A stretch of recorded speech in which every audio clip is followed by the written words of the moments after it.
ಹಣದ ಬೆಳೆ ಅಂತ ಹೇಳ್ತೀವಿ ನಾವು. ಈಗ ಹಣದ ಬೆಳೆ ಯಾವುದು? ನಮಗೆ ಅಡಿಕೆ, ತೆಂಗು, ಕಬ್ಬು. ಒಂದು ಕಾಲದಲ್ಲಿ ನಮಗೆ ಕಬ್ಬು ಹಣದ ಬೆಳೆ ಅಂತ. ಈಗ ಇದೂ ಹಣದ ಬೆಳೆ ನಮಗೆ, ಅಂದರೆ ವಾಣಿಜ್ಯ ಬೆಳೆ. ಅದರಿಂದ ಇದು ನಮಗೆ ಇಷ್ಟೇ ಈಲ್ಡ್ ಬರ್ತದೆ ಅಂತಕ್ಕಂಥದ್ದು ನಾವು ಹೇಳ್ಬೋದು.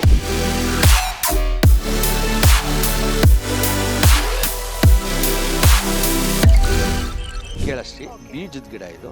ಬೀಜದ ಗಿಡ ನೆಟ್ಟಾಗ ರೂಟ್ಸು ಭಾಳ ದಪ್ಪಾಗಿ ಬರುತ್ತೆ ಮತ್ತು ಲಾಂಗಾಗಿ ಹೋಗುತ್ತೆ.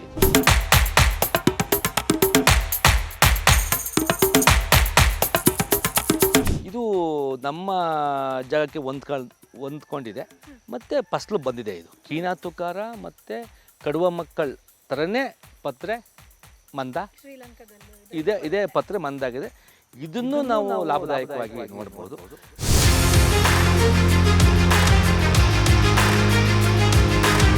ಸೊ ಹಾಗಾಗಿ ಈಗ ನಮಗೆ ಮಾರ್ಕೆಟಿಂಗ್ ಹಾಗಾದ್ರೆ ಜಾಯಿಕಾಯಿ ಬೆಳೆದ್ರೆ ಟೆನ್ಷನ್ ಇಲ್ಲ. ಅದರ ಸಮಸ್ಯೆನೇ ಬರೋದಾರ್ತು. ಯಾವುದು ನಮ್ಮ ಸಾಂಬಾರು ಪದಾರ್ಥಕ್ಕೆ ಇದುವರೆಗೂ ನಾವು ಭಾರತ ದೇಶದಲ್ಲಿ ನಾವು ಮುಷ್ಕರ ಮಾಡಿರ್ತಕ್ಕಂಥದ್ದು ಇಲ್ಲ. ಬೆಂಬಲ ಬೆಲೆ ಕೊಡಿ ಅಂತಕ್ಕಂಥದ್ದು ಇದುವರೆಗೂ ನಾನು ಕೇಳ್ಪಟ್ಟಿಲ್ಲ.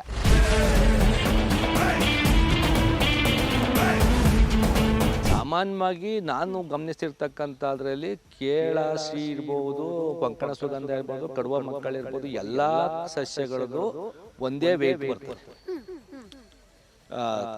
ಕಾಯಿ ದಪ್ಪಾದಷ್ಟು ಬೆಲೆ ಜಾಸ್ತಿ.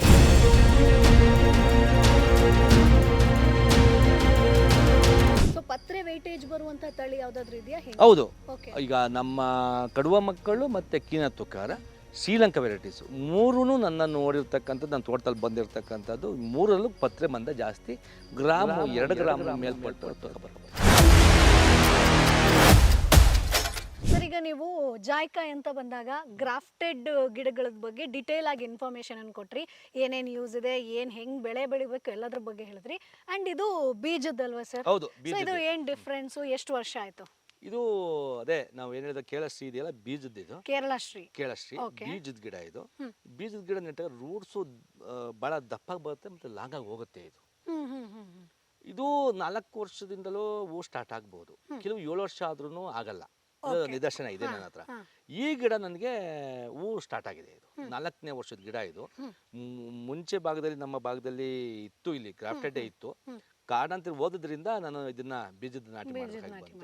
ಇದು ರೂಟ್ಸು ಬಹಳ ಇದಾಗಿ ಬರುತ್ತೆ ಮತ್ತೆ ಫಸಲು ಬರ್ತದೆ ಅಂತಕ್ಕಂಥದ್ದು ಖಾತ್ರಿ. ಅಂದ್ರೆ ಫಸಲು ಬರ್ದೇ ಹೋಗಲ್ಲ. ಸಾಮಾನ್ಯವಾಗಿ ಏನಿರ್ತಾರೆ 50-50 ಗಂಡು ಮತ್ತೆ ಬೀಜದ ಗಿಡಗಳನ್ನ ನೆಟ್ರೆ ಅರ್ಧ 50 ಭಾಗ ಹೆಣ್ಣಾಗತ್ತೆ, 50 ಭಾಗ ಗಂಡಾಗತ್ತೆ ಅಂತಕ್ಕಂಥದ್ದನ್ನ ಹೇಳ್ತಾರೆ. ನಾನು ನೋಡಿರೋ ತೋಟದಲ್ಲಿ 90-95% ಹೆಣ್ಣಾಗಿರ್ತಕ್ಕಂಥ ನಿದರ್ಶನಗಳು ಇದಾವೆ. ಇವ್ರಿಗೆ ಗೊತ್ತಿಲ್ದಲೆ, ಕೆಲವರು ತಿಳುವಳಿಕೆ ಇಲ್ದಲೆ ಅರ್ಧ ಭಾಗ ಗಂಡಾಗತ್ತೆ, ಅರ್ಧ ಭಾಗ ಹೆಣ್ಣಾಗತ್ತೆ ಅಂತಕ್ಕಂಥದ್ದನ್ನ ಹೇಳ್ತಾರೆ. ಆಮೇಲೆ ಕೆಲವರು ಏನ್ ಹೇಳ್ತಾರೆ, ತುಂಬಾ ದಿವಸ ಆದ್ಮೇಲೆ ಗಂಡು ಗಿಡನು ಹೆಣ್ಣು ಗಿಡ ಆಗ್ಬಿಡುತ್ತೆ ಅಂತಂದು ಹೇಳ್ತಾರೆ. ಅವೆಲ್ಲ ಸುಳ್ಳು. ಗಂಡು ಹೆಣ್ಣು ಗಂಡಾಕಾಗಲ್ಲ, ಗಂಡು ಹೆಣ್ಣಾಕಾಗಲ್ಲ. ಆದ್ರೂ ಸುಳ್ಳು ಅದು. ಅದೇನಾಗುತ್ತೆ, ಕಾರಣಾಂತರದಿಂದ ಫಸಲು ಕಚ್ಚಿರಲ್ಲ, ಲೇಟಾಗಿ ಕಚ್ಚುತ್ತೆ ಅಷ್ಟೇ. ಹೂ ಉದುರಾಗ್ತಾ ಇರ್ತದಲ್ಲ, ಅದು ಗಂಡು ಗಿಡ ಅಂತ ಹೇಳ್ತಾರೆ. ಅದು ಆಗದೇ ಇಲ್ಲ. ಲೇಟಾಗಿ ಫಸಲು ಬರೋದಕ್ಕೂ ಬರುತ್ತೆ. ಹೂ ಬಿಡ್ತಾ ಇರ್ತದೆ, ಹೂ ಉದುರಾಗ್ತಾ ಇರ್ತದೆ, ಗಂಡು ಗಿಡ ಅದು ಅಂತ ಹೇಳ್ತಾರೆ. ಅದು ಆಗಲ್ಲ.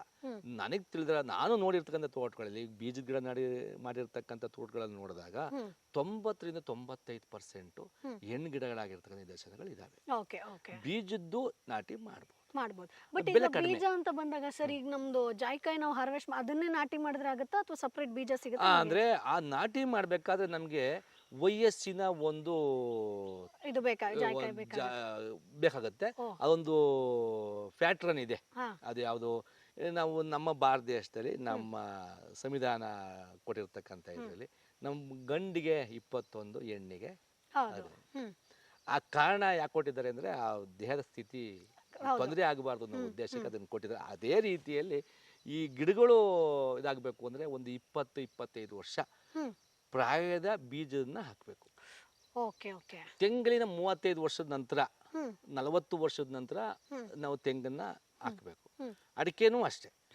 ಆ ಗಿಡದ ನಾಟಿನೇ ಹಾಕಬೇಕು. ಹಾಕಿದಾಗ ಮಾತ್ರ ಅದು ಗಿಡ ಸಸ್ಯ ಸಮೃದ್ಧವಾಗಿ ಬೆಳೆದು ಚೆನ್ನಾಗಿ ಬರುತ್ತೆ. ಓಕೆ ಅದು ವಿಜ್ಞಾನ ಮತ್ತೆ ಆ ಒಂದು ಪ್ರಕೃತಿಯ ನಿಯಮ. ವಿಜ್ಞಾನ ಅಲ್ಲ, ಅದು ವಿಜ್ಞಾನ, ಪ್ರಕೃತಿ ಮಾಡ್ಕೊಂಡಿದ್ದ ನಿಯಮ.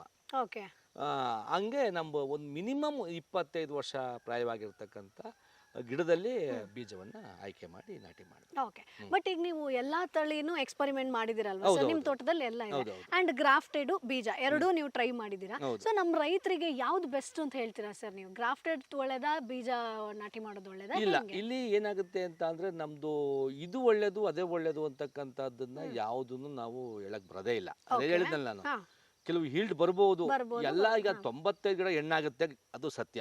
90 ಅಂತೂ ಹೆಣ್ಣಾಗುತ್ತೆ, ಅದಂತೂ ಯಾರು ಇದು ಇಲ್ಲ. ಅದನ್ನ ಬಿಟ್ಟು ನಾವು ಬೇರೆ, ಈಗ ಉದಾಹರಣೆ ಕೆಲವು ಸಸ್ಯಗಳಿಗೆ ಪಾಲಿನೇಷನ್ ಜಾಸ್ತಿ ಬೇಕು ಅಂದಾಗ ಗಂಡು ಬೇಕೇ ಬೇಕು. ಬೇಕೆ. ಓಕೆ ಗಂಡಿಲ್ದಲೇ ಅದು ಪರಾಗಸ್ಪರ್ಶ ಆಗೋದಿಲ್ಲ. ಆಗಲ್ಲ. ಹೌದು. ಅದಾಗಬೇಕು ಅಂತ ಅಂದಾಗ ನಾವೇನ್ ಮಾಡಬೇಕು ಅಂತಂದ್ರೆ ಕೇವಲ 5 ಗಿಡ ಇದ್ರೂ ಒಂದು 100 ಗಿಡಕ್ಕೆ 200 ಗಿಡಕ್ಕೆ 300 ಗಿಡಕ್ಕೆ ಆಗ್ತಕ್ಕಂಥ ಪಾಲಿನೇಷನ್ ಆಗುತ್ತೆ. ಒಳ್ಳೆ ಈಲ್ಡ್ ಬರಬೇಕು ಅಂತ ಅಂದ್ರೆ ಆಗುತ್ತೆ. ನನ್ನ ವೈಯಕ್ತಿಕ ಅಧ್ಯಯನ ಪ್ರಕಾರ ಇದು ನಮ್ಮ ಭಾರತದಲ್ಲಿ, ನಮ್ಮ ಕರ್ನಾಟಕದಲ್ಲಿ ಇರ್ತಕ್ಕಂಥ ಇಪ್ಪೆ ಸಂಕುಲಕ್ಕೆ ಸೇರಿರ್ತಕ್ಕಂಥದ್ದು ಇದು. ಓಕೆ ಯಾವುದು ಈಗ ಬೆಕ್ಕು ಮತ್ತೆ ಹುಲಿ ಯಾವ ಸಂಕುಲಕ್ಕೆ ಏನೇನು ಹೇಳ್ತೀವಲ್ಲ, ಅದೇ ರೀತಿಯಲ್ಲಿ ಇದು ಒಂದು ಸಂಕುಲ, ನಮ್ಮ ಇಪ್ಪೆ ಸಂಕುಲಕ್ಕೆ ಸೇರಿರ್ತಕ್ಕಂಥದ್ದು. ಓಕೆ ಇಪ್ಪೆ ಕಾಯಿನೂ ಅದೇ ತರ ಇರುತ್ತೆ, ಹೂವು ಅದೇ ತರ ಬಿಡುತ್ತೆ, ಒಂಚೂರು ರೀತಿ ಕಾಯಿನೂ ಅದೇ ತರ ಇರ್ತದೆ. ಅದು ಒಳಭಾಗದಲ್ಲೇ ಬೀಜ ಇರುತ್ತೆ, ಇದು ಒಳಭಾಗದಲ್ಲೇ ಬೀಜ ಇರುತ್ತೆ. ಹಾಗೆ ಇಂಕೆ ಸಂಕುಲಕ್ಕೆ ಸೇರಿರ್ತಕ್ಕಂಥದ್ದು. ಇಪ್ಪೆ ಸಂಕುಲ ಇಲ್ಲಿ ನಮ್ಮ ವಾತಾವರಣದಲ್ಲಿ ಇದ್ದಾಗ ಪಾಲಿನೇಷನ್ ಆಗುತ್ತೆ, ಇಲ್ಲ ಅಂತ ನಾನು ಹೇಳ್ತಾ ಇಲ್ಲ. ಆದ್ರೆ ಈಲ್ಡ್ ಬರಬೇಕು ಅಂದ್ರೆ ಸ್ವಜಾತಿ ಸಸ್ಯದ ಈಲ್ಡೇ ಬೇಕು, ಗಂಡು ಹೂವಿನ ಸುದರ್ಶನೆ ಬೇಕು. ಆದರೆ ಇದರಲ್ಲಿ ಯಾವುದು ಕೊಂಕಣ ಸುಗಂಧದಲ್ಲಿ ಅದೇ ಹೂವಿನಲ್ಲಿ, ಅದೇ ಗಿಡದಲ್ಲಿ ಒಂದು ಹೂವಿನಲ್ಲಿ ಗಂಡು ಬರತಕ್ಕಂಥ ಪಾಲಿನೇಷನ್ ಮಾಡಬೇಕು ಅಂತ ಮಾಡಿದ್ದಾರೆ ಅವರು. ಅದು ಗಂಡಿನ ಅವಶ್ಯಕತೆ ಬೇಕಾಗಿಲ್ಲ ಯಾವುದಕ್ಕೆ, ಕೊಂಕಣ ಸುಗಂಧಕ್ಕೆ. ಇನ್ನು ಉಳಿಕೆ ಎಲ್ಲಾ ಜಾತಿಯ ಸಸ್ಯಗಳಿಗೂ ಗಂಡು ಬೇಕು. ಓಕೆ ಸರ್, ಈಗ ನೀವು ಬೇರೆ ಬೇರೆ ತಳಿ ಹೇಳಿದ್ರಲ್ವಾ, ಕೊಂಕಣ ಸುಗಂಧ ಆಗಿರ್ಬೋದು, ಶ್ರೀಲಂಕಾ ಆಗಿರ್ಬೋದು. ಸೊ ಈಗ ನಾನ್ ಕೇಳ್ಪಟ್ಟಂಗೆ, ಈಗ ನೀವೊಂದು ತೋರ್ಸಿದ್ರಿ ಜಾಯ್ಕಾಯಿ ಎಷ್ಟು ದೊಡ್ಡದಾಗಿ ಬರುತ್ತೆ, ಅದ್ರಲ್ಲೂ ಸೈಜ್ ವೈಸ್ ವೇರಿ ಬರುತ್ತೆ, ಅಥವಾ ಹೂವಿನ ಸೈಜು ವೇರಿ, ವೆಯ್ಟೇಜ್ ಆತರ ಬರುತ್ತಾ? ಹೌದೌದು. ಯಾವ್ದು ವೆಯ್ಟೇಜ್ ಜಾಸ್ತಿ ಬರುತ್ತೆ? ಸಾಮಾನ್ಯವಾಗಿ ನಾನು ಗಮನಿಸಿರ್ತಕ್ಕಂಥದ್ರಲ್ಲಿ ಕೇಳಶ್ರೀ ಇರ್ಬೋದು, ಕೊಂಕಣ ಸುಗಂಧ ಇರ್ಬೋದು, ಕಡುವ ಮಕ್ಕಳಿರ್ಬೋದು, ಎಲ್ಲಾ ಸಸ್ಯಗಳದ್ದು ಒಂದೇ ವೆಯ್ಟ್ ಬರ್ತದೆ. ಕಾಯಿ ದಪ್ಪ ಆದಷ್ಟು ಬೆಲೆ ಜಾಸ್ತಿ, ಸಣ್ಣ ಆದ್ರೆ ಬೆಲೆ ಕಡಿಮೆ. ಒಂದು. ಎರಡನೇದಾಗಿ ಏನಾಗುತ್ತೆ, ಕೆಲವು ಸಸ್ಯಗಳು ಬಯಲುಸೀಮೆಯಲ್ಲಿ ಇರ್ತಕ್ಕಂಥ ಸಸ್ಯಗಳನ್ನ ವೆಯ್ಟ್ ಕಡಿಮೆ ಮಾಡಿದ್ದಾರೆ, ಕಾಯಿಯ ಸೈಜ್ ಕಡಿಮೆ ಮಾಡಿ ಅದನ್ನ ಡೆವಲಪ್ಮೆಂಟ್ ಮಾಡಿದ್ದಾರೆ, ಗಾಳಿಗೆ ಬಿದ್ದೋಗದೆ ಇರಲಿ. ಆ ಒಂದು ತಳಿನೂ ನಾನು ನಿಮಗೆ ತೋರಿಸ್ತೀನಿ. ಈಗ ನಾವು ಇಲ್ಲಿ ಕಾಯಿ ದಪ್ಪ ತೋರಿಸಿದೀನಿ, ಇನ್ನು ಅದನ್ನೂ ಒಂದು ಗಿಡನ ತೋರಿಸಿದೀನಿ, ನಾನು ತೋರಿಸ್ತೀನಿ ನಿಮಗೆ. ಅದು ನನ್ನ ಹತ್ರ ಕಾಯಿ ಇದೆ, ಬಂದಿದೆ. ಆ ವ್ಯತ್ಯಾಸಗಳಲ್ಲಿ ಮಾಡಿದ್ದಾರೆ. ಯಾಕೆ ಅಂತಂದ್ರೆ ವಿಜ್ಞಾನಿಗಳು ಹಾಳಾಗದೇ ಇರಲಿ ಅಂತಕ್ಕಂಥದ್ದು. ಅವನು ಈಗ ಉದಾಹರಣೆಗೆ ಗಾಳಿ ಜಾಸ್ತಿ ಬೀಸಿದಾಗ ದಪ್ಪ ಕಾಯಿ ಇದ್ದು ತೊಟ್ಟು ಸಣ್ಣಾಗಿದ್ರೆ ಅದು ಬಿದ್ದೋಗ್ಬಿಡುತ್ತೆ. ಅದಕ್ಕೆಲ್ಲದಕ್ಕೂ ಸೇರಿಸಿ ಒಂದೊಂದು ತಳಿಗಳನ್ನ ಮಾಡಿದ್ದಾರೆ. ಆ ವ್ಯತ್ಯಾಸವನ್ನ ಅವರ ವಿಜ್ಞಾನಿಗಳ ಹತ್ರ, ನರ್ಸರಿ ಹತ್ರ, ಮದರ್ ಪ್ಲಾಂಟ್ ಹತ್ರನೇ ಕುಂತು ನಾವು ಕೇಳಿದಾಗ ಅದನ್ನ ನಮ್ಗೆ ಹೇಳಿದ್ದಾರೆ, ಆ ತರ ನಾಟಿ ಮಾಡಿ. ಬಟ್ ಈಗ ನೀವು ಹೇಳಿದ್ರಿ ಕಾಯಿಗಿಂತ ಅದ್ರದ್ದು ಪತ್ರೆಗೆ ಇದು ಬೆಲೆ ಜಾಸ್ತಿ ಅಂತ. ಸೊ ಪತ್ರೆ ವೆಯ್ಟೇಜ್ ಬರುವಂತ ತಳಿ ಯಾವ್ದಾದ್ರು ಇದೆಯಾ? ಹೌದು. ಈಗ ನಮ್ಮ ಕಡುವ ಮಕ್ಕಳು ಮತ್ತೆ ಕೀನ ತುಕಾರ, ಶ್ರೀಲಂಕಾ ವೆರೈಟೀಸ್ ಮೂರೂ ನನ್ನ ನೋಡಿರ್ತಕ್ಕಂಥದ್ದು, ನನ್ನ ತೋಟದಲ್ಲಿ ಬಂದಿರತಕ್ಕಂಥದ್ದು ಮೂರಲ್ಲೂ ಪತ್ರೆ ಮಂದ ಜಾಸ್ತಿ, 2 ಗ್ರಾಮು ಮೇಲ್ಪಟ್ಟು ತೂಕ ಬರುತ್ತೆ. ಓಕೆ, ಸೊ ಬೇರೆ ಯಾವ ತಳಿ ಸರ್? ಬನ್ನಿ ತೋರಿಸಿ. ಈಗ ನಿಮಗೆ ಕೀನ ತುಕಾರ ತೋರ್ತೀನಿ. ಓಕೆ ಸರ್, ಇದು ನೀವು ಡಿಸ್ಟೆನ್ಸ್ ವೈಸ್ ಹಾಕಿದಿರಾ ಅಥವಾ ಜನರಲ್ ಆಗಿ ಹಾಕಿರೋದಾ? ಇಲ್ಲ, ಡಿಸ್ಟೆನ್ಸ್ ವೈಸ್ ಹಾಕಿದ್ದೆ ಮುಂಚೆ. ಅದೆಲ್ಲ ಹೋದ್ಮೇಲೆ ಏನಾಗಿತ್ತು, ಅದನ್ನ ನಾನು ಡಿಸ್ಟೆನ್ಸ್ ಬಿಟ್ಬಿಟ್ಟೆ. ಯಾವ್ದಾರ ಹೋಗ್ಲಿ, ಯಾವ್ದಾರ ಇಳಿಲಿ ಅನ್ನೋ ಉದ್ದೇಶಕ್ಕೆ, ಎಲ್ಲಿ ಬೆಳಕು ಮತ್ತೆ ನೆರಳು ಆಟ ಆಡುತ್ತೆ ಆ ಭಾಗದಲ್ಲಿ ನಾನು ನಾಟಿ ಮಾಡಿದ್ದೀನಿ. ಸರ್, ಇದು ಬೀಜದ ಗ್ರಾಫ್ಟೆಡ್? ಇದು ಗ್ರಾಫ್ಟೆಡ್. ಇದು ಗ್ರಾಫ್ಟೆಡ್ ಅಲ್ಲಿ ಕೀನ ತುಕಾರ. ಇದು ಎಲ್ಲಿದು ಸರ್? ಈಗ ಇದು ನಾನು ನರ್ಸರಿಗಳನ್ನ ಪ್ರಮೋಟ್ ಮಾಡೋದಕ್ಕೆ ನನಗೆ ಇಷ್ಟ ಇಲ್ಲ. ನಾನು ಜಾಗವನ್ನ ಪ್ರಮೋಟ್ ಮಾಡಿದ್ರೆ ನಾನು ಆ ನರ್ಸರಿಯರ ಪರವಾಗಿ ಪ್ರಮೋಟ್ ಮಾಡ್ದಂಗೆ ಆಗುತ್ತೆ. ಕೆಲವು ಭಾಗದಲ್ಲಿ ಇರ್ತದೆ, ನಾನು ಆ ಥರ ಪ್ರಮೋಟ್ ಮಾಡೋಕೆ ಆಗಲ್ಲ. ಇದ್ರ ಹೆಸರು ಕಿನತ್ತುಕಾರ. Okay. ಅದೇ ನಾನು ಅಂದ್ರೆ ಈ ದೇಶದ್ದು ಆತರ ಏನಿಲ್ವಾ? ಈಗ ಶ್ರೀಲಂಕಾ ಅಂತ ಬಂದಾಗ ಅಲ್ಲಿದ್ದು ಅಂತ ಹೌದು, ಅನ್ಕೊಳ್ತೀವಿ. ಇದು ನಮ್ಮ ದೇಶದ್ದೇ. ಇದು Okay. ಕಿನತ್ತುಕಾರ ಬಂದು ನಮ್ದು ಪೇಟೆಂಟ್ ಅಲ್ಲಿಯ ವಿಜ್ಞಾನಿಗಳು ಅಲ್ಲಿ ರೈತರು ಯಾರೋ ಒಬ್ರು ತಗೊಂಡಿರ್ತಕ್ಕಂಥ ಒಂದು Okay. ಹೆಸರು ಇದು. ಇದು ನಾವು ಏನು ಅಲ್ಸಲ್ಲಿ ಸಿದ್ದು ಅಳಸು ಹಾ. ಈ ಥರ ಏನೆಲ್ಲ ಹೇಳ್ತೀವಲ್ಲ, ಅದೇ ಥರದಲ್ಲಿ ಇದು ಒಂದು ಆ ವೆರೈಟೀಸು ಪೇಟೆಂಟ್. ಇದು ಕಿನತ್ತುಕಾರ. ಓಕೆ. ಇದು ಪತ್ರೆ ಮಂದ ಬರುತ್ತೆ, ಕಾಯು ದಪ್ಪ ಆಗಿರುತ್ತೆ. ಇದು ಆಲ್ರೆಡಿ ನಮ್ಮಲ್ಲಿ ಬಂದು ಹಾರ್ವೆಸ್ಟಿಂಗ್ ಆಗಿದೆ. ಓಕೆ. ಇಷ್ಟು ಚಿಕ್ಕ ಗಿಡದಲ್ಲಿ ಇದು ಗ್ರಾಫ್ಟೆಡ್. ಇದು ಓಹೋ. ಗ್ರಾಫ್ಟೆಡ್. ಸೊ ಈಗ ಇದು ಎಷ್ಟು ವರ್ಷ ಆಯ್ತು? ಇದು ಸುಮಾರು 4 ವರ್ಷ ಆಗಿದೆ. 4 ವರ್ಷ. Okay okay. ಇದು ಈಗ ಹೂವು ಪಾಲಿನೇಷನ್ ಆಗಿದೆ, ಎಲ್ಲ ಇದೆ, ಕಾಣ್ತಾ ಇಲ್ಲ ನನಗೆ. ನಿಮಗೆ ತೋರಿಸ್ತೀನಿ. ಬೇರೆ ಗಿಡದಲ್ಲಿ ಇದೆ, ಅಲ್ಲೊಂದು ಗಿಡದಲ್ಲಿ ಇದೆ, ತೋರಿಸ್ತೀನಿ. ಹೂವನ್ನ ತೋರಿಸ್ತೀನಿ. ಈಗ ಕೆಲವು ಈ ಗಿಡಗಳು ಇವೆಲ್ಲ ಗ್ರಾಫ್ಟೆಡ್ ಆದ್ರಿಂದ ಗ್ರೋತ್ ಕಡಿಮೆ ಇರುತ್ತೆ. ನೋಡಿ, ಇದು ಸುಮಾರು 4 ವರ್ಷದ್ದು. ನಿಮ್ಗೆ ಬೀಜ ತೋರಿಸ್ತೆ, ಅಲ್ಲಿ ಎಷ್ಟು ಎತ್ತರ ಬೆಳೆದಿದೆ? ಎತ್ತರವಾಗಿದೆ. ಇದಕ್ಕೆ ಅದು ಗ್ರಾಫ್ಟೆಡ್ ಮತ್ತೆ ಬೀಜದಲ್ಲಿ ಇದು ವ್ಯತ್ಯಾಸ ಇರುತ್ತೆ. Okay okay. ಇದು ಕಿನತ್ತುಕಾರ. ಓಕೆ. ಇದು ಅಲ್ಲಿ ಬನ್ನಿ, ಈ ಶ್ರೀಲಂಕಾ ತೋರಿಸ್ಬಿಡ್ತೀನಿ ನಿಮಗೆ. ಹಾ. ಇದು ಲಾಂಗಾನು ಮೇಡಮ್ನರೆ. ಇದು ಇದು ಲಾಂಗಾನು. ಇದು ಮಲ್ಬರಿ ಚೆಸ್ಟ್ನಟ್. ನೋಡಿ ಅಲ್ಲಿ ಬಿಟ್ಟಿದೆ, ನೋಡಿ ಅಲ್ಲಿ. ಓ, ಅಲ್ಲಿ ಮೇಲೆ ಬಿಟ್ಟಿದೆ. ಬಿಟ್ಟಿದೆ. ಅದು ಹಾರ್ವೆಸ್ಟಿಗೆ ಬಂದಿದ್ದೆ, ಕುಯ್ಬೇಕದ. ಇದು ಬ್ರೈನ್ ಟೈಪ್ ಇರ್ತದೆ ಒಳಗಡೆ. Brain type. ಇದು ಒಂದು ಹೂ ಬಿಟ್ಟಿದ್ದಂಥ ಗಿಡ ಕಾಯಿ ಬಿಟ್ಟಿತ್ತು, ಗ್ರಾಫ್ಟೆಡ್. ನಮ್ಮ ಮಿಸಸ್ಸು ಕಟ್ಟಾಕಿದ್ರು, ಮುರಿದಾಕಿತ್ತು. ಮೊನ್ನೆ ಯಾರೋ ನಮ್ಮ ಹುಡುಗನ ಯಾರೋ ಕಟ್ಟಾಕಿದ್ರೆ ತಿರ್ಗಾ ಚಿಕ್ತಿತ್ತು, ಮುರಿದಾಕ್ಬಿಟ್ಟಿದ್ದಾರೆ. ಯಾವ್ದು ಸರ್ ಇದು? ಅದು ಕೇಳಶ್ರೀ. Okay okay. ಅಲ್ಲೇನಿಲ್ಲ, ಕೇಳಶ್ರೀ ಗ್ರಾಫ್ಟೆಡ್. ಅದು ಇಲೈನು ಪೂರ್ತಿ. ಇಲ್ಲಿ ಬನ್ನಿ ಸರ್. ನಮ್ದು ಹೇಳಿದ್ನಲ್ಲ ನಿಮಗೆ, ಎಲ್ಲ ಸಂಪೂರ್ಣ ನೈಸರ್ಗಿಕ. ಯಾವುದು ತಂದಿಲ್ಲ.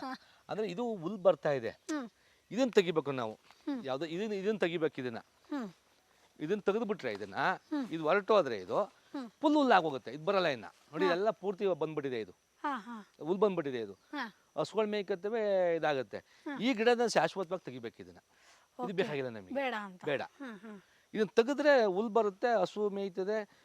ನಂತರ ಯಾವುದೇ ಬೆಳೆ ಇದ್ರೂ ಅದು ಅವಧಿ ಇದೆ. ಈಗ ಉದಾಹರಣೆಗೆ ರಾಗಿಗೆ 4 ರಿಂದ 5 ತಿಂಗಳು ರಾಗಿ ಕಟಾವು ಮುಗಿದೋದ್ಮೇಲೆ ಸೊತ್ತೋಗುತ್ತೆ. ಅದು ಭತ್ತನೂ ಸೊತ್ತೋಗುತ್ತೆ. ನಾವು ಇದನ್ನ ಯಾವುದನ್ನ ಕಬ್ಬು 18 ತಿಂಗಳಿಗೆ ಕಟಾವು ಮಾಡಲಿಲ್ಲ ಅಂದ್ರೆ ಕಬ್ಬು 18 ತಿಂಗಳು ಇನ್ನು ಪುನಃ ಚಿಗುರಲ್ಲ. ಅದು ಕಟಾವು ಮಾಡಿದ್ರೆ ಮಾತ್ರ ಚಿಗುರೋದು. ಕಟಾವು ಮಾಡಲಿಲ್ಲ ಅಂದ್ರೆ 18 ತಿಂಗಳಿಗೆ ಅದು ಸೊತ್ತೋಗುತ್ತೆ. ಹಾಗೆ ಈ ಕೆಲವು ದೀರ್ಘಾವಧಿ ಕಳೆಗಳಿವು, ಇವು ಸಾಯೋದೇ ಇಲ್ಲ. ಇದೇ ಜೀವಂತವಾಗಿರ್ತದೆ, ಪುನಃ ಬರ್ತಾ ಇರ್ತದೆ. ಈ ಸಸ್ಯಗಳನ್ನು ತೆಗೆದ್ರೆ ಈ ಹುಲ್ಲಿನ ಜಾತಿ ಸಸ್ಯಗಳು ನಮಗೆ 3 ತಿಂಗಳು 4 ತಿಂಗಳು ಜೀವಂತವಾಗಿರುತ್ತೆ. ನಂತರ ಸೊತ್ತೋಗುತ್ತೆ. ತಿರ್ಗಾ ಇಲ್ಲೇ ಗೊಬ್ಬರ ಆಗುತ್ತೆ, ತಿರ್ಗಾ ಇಲ್ಲೇ ಸೈಕ್ಲಿನ್ ಆಗ್ತಾ ಇರ್ತದೆ. ಇದು ನಮ್ಮ ಹಸುಗಳಿಗೆ ಮೇವಾಗುತ್ತೆ. ಆಮೇಲೆ ನೆರಳಾಗಿರುತ್ತೆ. ಇವು ಮೇಯೋದಿಲ್ಲ. ಇದು ಸಸ್ಯ. ಇದನ್ನ ಕಿತ್ತು ತೆಗೆದೇ ಒಳ್ಳೇದು.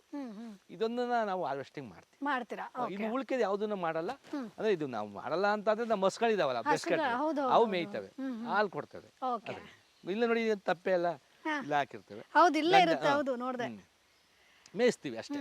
ಯಾವುದು ಬ್ರಷ್ ಕಟ್ರ್ ಹೊಡೆಯಲ್ಲ. ಸರ್, ಈಗ ಇದು ಯಾವ ತಳಿ ಸರ್? ಇದು ಶ್ರೀಲಂಕಾ ವೆರೈಟೀಸು. ಇದು ನನಗೆ ಮದರ್ ಪ್ಲಾಂಟ್ ಶ್ರೀಲಂಕಾ ಹೋಗಿ ನೋಡಿಲ್ಲ. ಆಮೇಲೆ ನೀವು ನನ್ನ ಪ್ರಶ್ನೆ ಮಾಡಿಬಿಟ್ಟಿರ.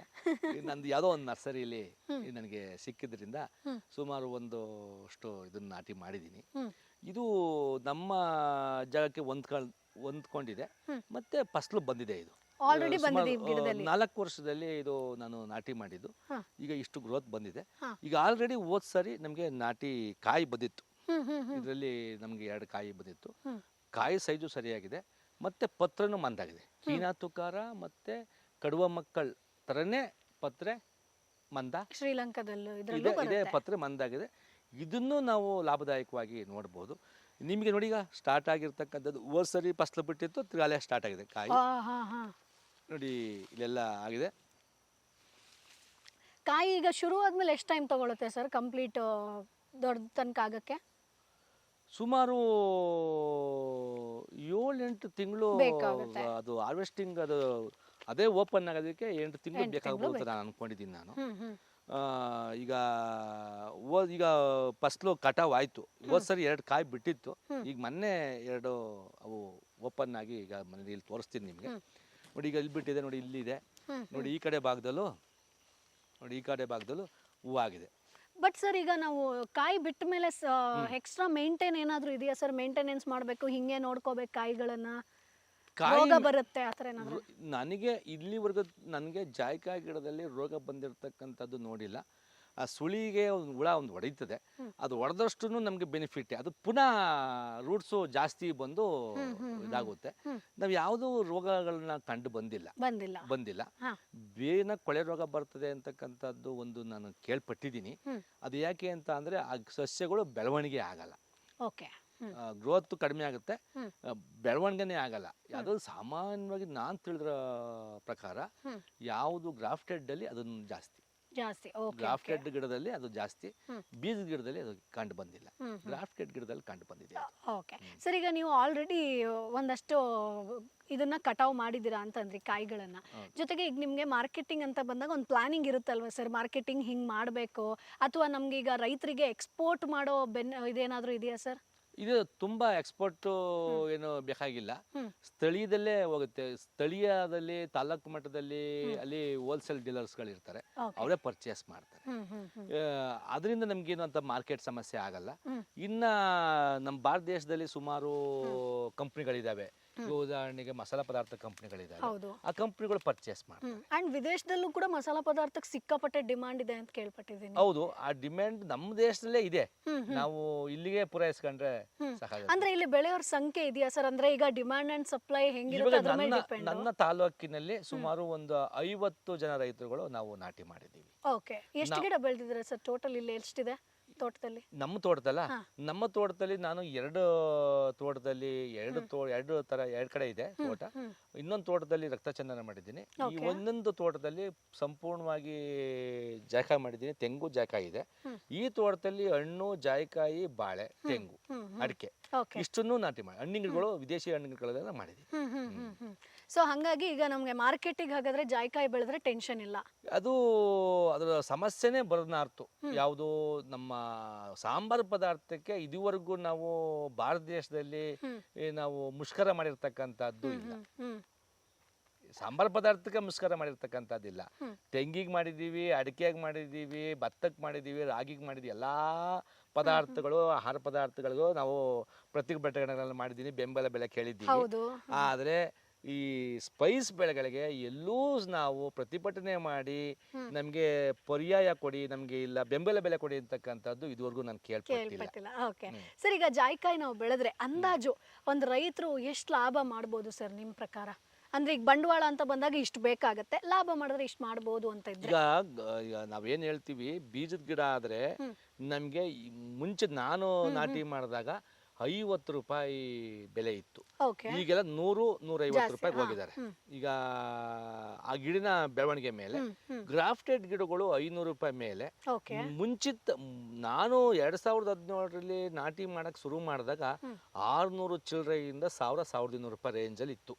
ಕ್ವಾಲಿಟಿ ಮೇಲೆ ಡಿಪೆಂಡ್. ಇಲ್ಲ ಮಾರ್ಕೆಟಿಂಗ್ ಮಾಡ್ತಕ್ಕಂಥವ್ರು ಆ ತರ ಬೆಳೆಗಳನ್ನ ಜಾಸ್ತಿ ಮಾಡ್ಕೊತಾ ಇದ್ರು. ಡಿಮ್ಯಾಂಡ್ ಎಲ್ಲ ಎಷ್ಟು ಗಿಡ ತತ್ತಿದ್ರು, ಆಗ ಅವ್ರಿಗೆ ದುಬಾರಿ ಆಗ್ತಿತ್ತು. ಇವಾಗ 500 ರೂಪಾಯಿಯಿಂದ ಮೇಲ್ಪಟ್ಟು ಬೆಲೆ ಇದೆ. 500 ರೂಪಾಯಿಯಿಂದ ಹಿಡಿದು 1500-2000 ರೂಪಾಯಿವರೆಗೂ ಬೆಲೆ ಇದೆ. ಕೆಲವು ಫಸಲು ಬರುವಂತ ಗಿಡಗಳು 3000 ರೂಪಾಯಿ, ಅವಾಗಲೇ ಫಸಲು ಬರೋದಂತ ಗಿಡಗಳು ಇರ್ತದೆ, ಅದು 3000-5000 ರೂಪಾಯಿವರೆಗೂ ಬೆಲೆ ಇದೆ. ಸೊ ಲಾಭ ಮಾಡಿದ್ರೆ ಹೆಂಗ್ ಮಾಡ್ಬೋದು ಸರ್? ಲಾಭ ಅಂತ ಏನಿಲ್ಲ, ಇದರಲ್ಲಿ ಒಂದು ಆರ್ಥಿಕ ವಾಣಿಜ್ಯ ಬೆಳೆ, ಆದಾಯ ಬಂದ ಅಂದ್ರೆ ಕಮರ್ಷಿಯಲ್ ಆಗಿ ನಾವು ಮಾಡ್ಕೋಬಹುದು. ಈಗ ಹೆಂಗೆ ಅಡಿಕೆ ಕಮರ್ಷಿಯಲಿ ನಾವು ಮಾಡ್ಕೋತೀವಿ, ಅದೇ ರೀತಿ ಜಾಯಿಕಾಯಿಗೂ ಬೇಡಿಕೆ ಇದೆ. ಓಕೆ, ಈಗ ನಮ್ಗೆ ಹಣದ ಬೆಳೆ ಅಂತ ಹೇಳ್ತೀವಿ. ಈಗ ಹಣದ ಬೆಳೆ ಯಾವುದು? ನಮಗೆ ಅಡಿಕೆ, ತೆಂಗು, ಕಬ್ಬು. ಒಂದು ಕಾಲದಲ್ಲಿ ನಮ್ಗೆ ಕಬ್ಬು ಹಣದ ಬೆಳೆ ಅಂತ ನಮ್ಗೆ. ಈಗ ಇದನ್ನು ಹಣದ ಬೆಳೆ ನಮಗೆ, ಅಂದ್ರೆ ವಾಣಿಜ್ಯ ಬೆಳೆ.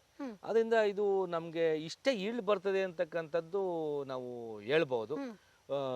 ಸಾಮಾನ್ಯವಾಗಿ ನನಗೆ ತಿಳಿದಿರೋ ಮಟ್ಟಿಗೆ ವರ್ಷ ಅದು ದ್ವಿಗುಣ ಆಗ್ತಾ ಹೋಗುತ್ತೆ. ದ್ವಿಗುಣ ಹೋಗ್ತಾ ಇದ್ದಾಗ ರೂಟ್ಸ್ ಎಲ್ಲ ಬೆಳವಣಿಗೆ ಆಗ್ತವೆ, ಸ್ಲಮ್ ಬೆಳವಣಿಗೆ ಆಗ್ತವಲ್ಲ, ಇವೆಲ್ಲ ಬೆಳಗ್ಗೆ ಒಣಗಿ ಆದ್ಮೇಲೆ ಫಸಲು ಜಾಸ್ತಿ ಬರುತ್ತೆ. ಓಕೆ. ಬಂದಾಗ ಇದು ಹಾರ್ವೆಸ್ಟಿಂಗು ಯಾವುದೂ ಇಲ್ಲ, ಬರೀ ಬಿದ್ದಂಥದ್ದನ್ನ ಎಕ್ಕುವಂಥದ್ದು.